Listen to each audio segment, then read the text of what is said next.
Bonjour tout le monde, alors je fais cette nouvelle vidéo qui va paraître un petit peu absurde pour certains. C'est un sujet qui est intéressant en fait, on en parle souvent, on a souvent des vidéos régulièrement qui sont mises là-dessus, c'est le sujet des extraterrestres. Euh, Moi les extraterrestres personnellement j'y crois pas. Alors, j'y crois pas, ça m'a pas empêché de développer ma théorie sur d'éventuels extraterrestres. Et alors, je vais vous expliquer d'abord pourquoi je crois pas aux extraterrestres, parce que si une civilisation plus avancée que nous existait réellement, et elle avait réussi à parvenir jusqu'à la Terre, alors elle nous empêcherait en fait de détruire ce monde. Ça n'a pas de sens d'être plus avancé que nous et de nous laisser d'assister sans réagir en fait à laisser une civilisation moins performante détruire son monde en fait. Sans rien faire, ça n'a pas de sens. Ça n'a aucun sens. Enfin, faire des millions de kilomètres, voire des milliards d'années-lumière, peut-être moins que ça, et arriver jusqu'à nous pour nous laisser détruire un monde qui est censé être ultra rare en fait. Hein. Donc pour moi ça n'a pas de sens. Pourtant en 1998, je faisais de la maintenance informatique, hein, c'était pas de la grosse informatique, hein, c'était vraiment du menu frottin. Mais ce qu'il y a, j'étais itinérant, j'étais souvent sur la route, et un jour à la hauteur de Brie-Contrebert, dans le 77, en direction de Melun, il était 13h, à peu près 13h20, 13h30, mais 13h20 je crois, plus proche des 13h20. C'est un événement qui m'a marqué, donc j'ai retenu beaucoup de choses, et je roulais, c'était au mois d'août, et il faisait hyper beau, une belle journée sans nuages, avec un soleil de plomb, et j'ai aperçu dans le ciel ce qui ressemblait à deux étoiles, se déplacer en fait de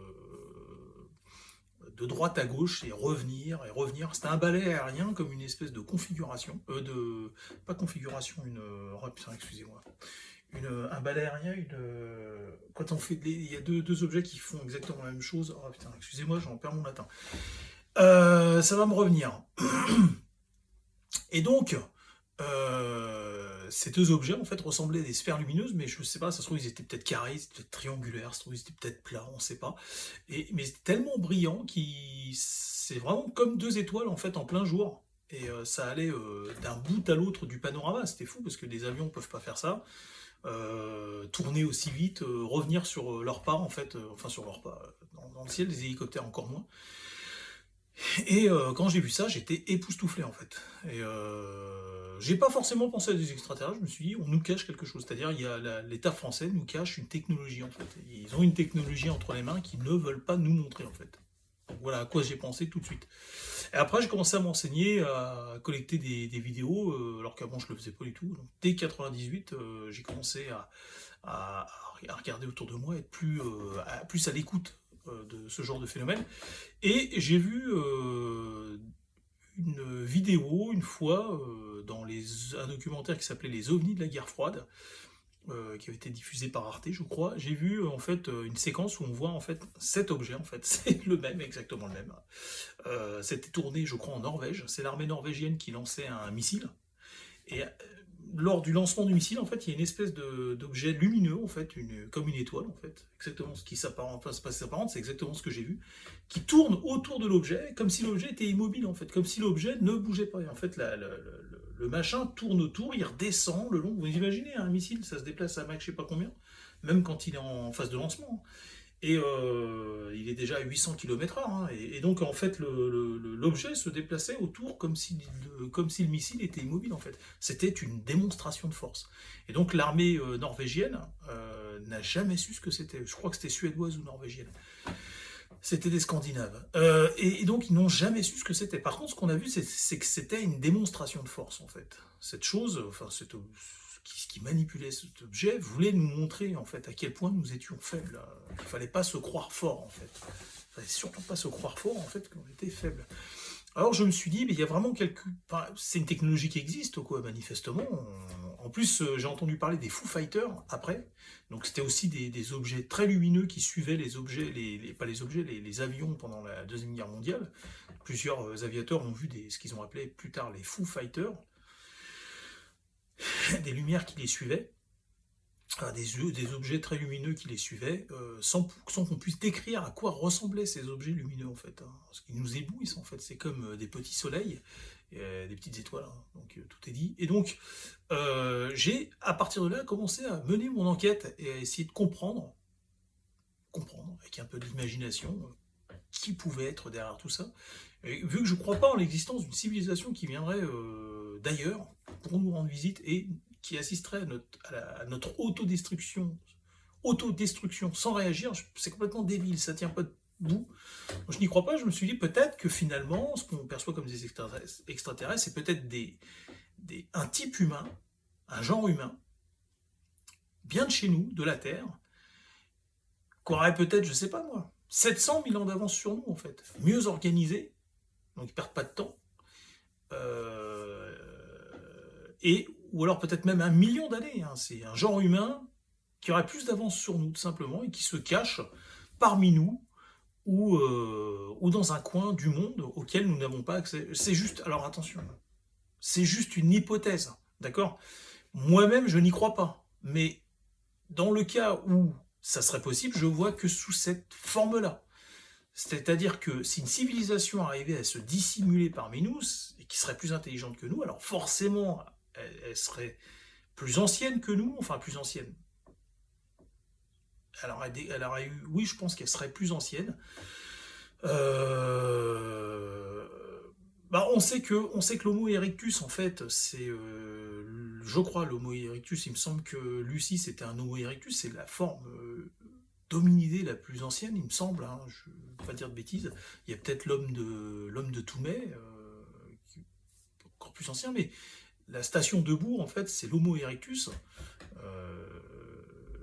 Erectus, hein, c'est debout, c'est la station, c'est comme ça, verticale. Et donc,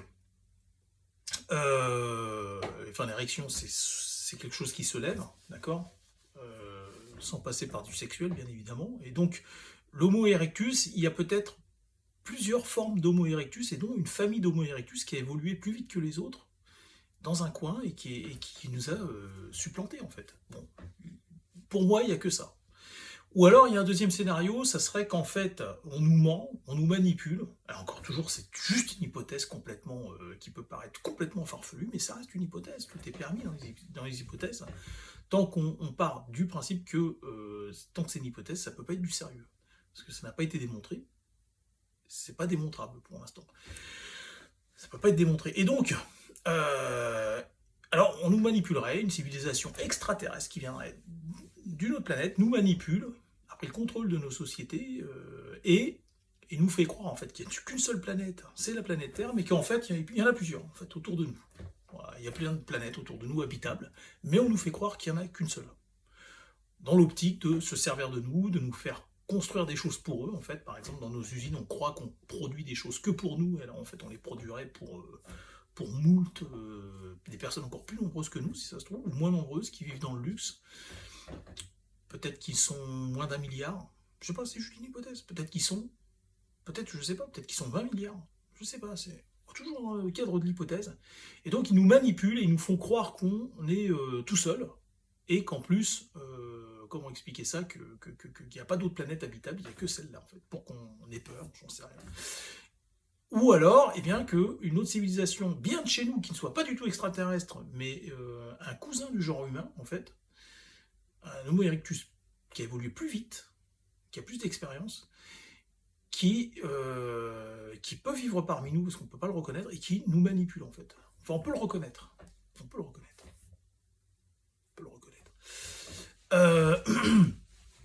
Et donc,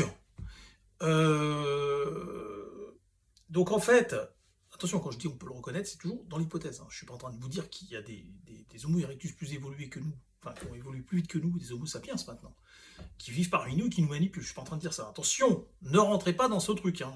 C'était pas un signe ou une espèce de... Ce que j'ai fait là, juste avant, c'était pas un truc subliminal. Hein. C'est pas du tout. Hein. C'est les charlots qui font ça. Je suis pas en train de vous manipuler. D'accord ? Le but du projet Veine du désert, c'est de ne jamais manipuler les gens. Donc peut-être si effectivement il y avait une race d'Homo sapiens plus évoluée, enfin une race d'Homo erectus qui aurait réussi à produire de l'Homo sapiens bien avant que l'Homo sapiens, que les autres Homo sapiens arrivent, eh bien, c'est-à-dire qu'on pourrait les repérer. Si on savait, si on avait la preuve que c'était le cas, dans ces cas-là, ça nous permettrait de les repérer dans notre société. C'est ça que j'étais en train de dire. Voilà. Et maladroitement, j'ai fait paraître que je le savais. Excusez-moi. C'est très grave parce que je ne fais pas cette vidéo pour vous induire en erreur. Je fais cette vidéo pour vous inviter à réfléchir sur le sujet, essayer de trouver des solutions et à partager ce que j'ai découvert. Donc, ça va être, comment on appelle ça, le prélude de ce sujet qui va s'étaler sur plusieurs vidéos d'un quart d'heure. Et donc là, je suis en train simplement d'exposer en fait cette série de vidéos en fait. Et donc, moi, je les ai appelés les civilisateurs, simplement, parce que ils sont passés. Or, toujours, c'est vachement dur hein, de rester crédible et puis sérieux quoi. Et on va dire aussi pas terre à terre, mais d'être cartésien. Et donc, si effectivement une forme d'Homo sapiens plus évoluée se cache parmi nous et nous roule dans la farine, nous manipule, et que de temps en temps on voit leur truc. Alors ils nous auraient fait croire en fait que la Terre a été complètement découverte et qu'on connaissait toutes, nous, les simples humains qui nous faisons manipuler, qu'on connaîtrait en fait toute la planète, alors qu'il existe des coins sur le globe en fait auxquels nous n'avons pas accès, et en fait on nous fait croire qu'il y a des océans à cet endroit-là ou autre. Et en fait, il y a un pays, un continent peut-être, je ne sais pas, j'en sais rien. C'est juste une hypothèse, encore une fois. C'est certainement du flan, c'est certainement une connerie monumentale. Mais c'est juste une hypothèse, voilà. Parce que je vois pas comment on pourrait tenir des millions de personnes dans le secret. C'est quand même étrange. Je pense que c'est pas possible. Voilà. Tout comme je pense pas qu'une civilisation puisse parcourir des milliards d'années-lumière, des millions d'années-lumière, même des centaines d'années-lumière, des dizaines d'années-lumière, pour faire encore plus court, pour venir jusqu'à nous et nous laisser détruire, grignoter notre propre monde. Ça n'a pas de sens. Donc ce que je vous dis depuis tout à l'heure n'a pas de sens, mais ça vaut le coup de se poser la question, surtout après tout ce que j'ai découvert. Croyez-moi, ce que j'ai découvert, je vais vous l'exposer dans les vidéos à venir, là, enfin la prochaine vidéo, et vous allez voir que cette hypothétique forme de vie, supérieure à la nôtre, que j'ai décidé d'appeler les civilisateurs, enfin, vous allez voir qu'il y a des choses qui sont très très troublantes et qui sont franchement, si c'est le fruit du hasard, c'est-à-dire qu'on est presque dans une matrice, quoi. C'est bizarre, quoi, ce que j'ai découvert. C'est comme le drapeau américain, vous ne trouvez pas qu'il va trop bien aux USA, en fait. C'est pas téléphoné, tout ça. Drapeau américain, USA.